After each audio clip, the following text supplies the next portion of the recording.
Труба была в металлоломе, она очень сильно ржавая, и, как я ранее говорил, у нее есть раковины.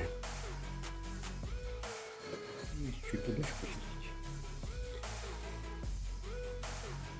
Если почистить подольше, то она будет, раковины очищаются. Сейчас мы возьмем другую трубу. Труба также лежала в металлоломе, она вся полностью ржавая, диаметр у нее больше.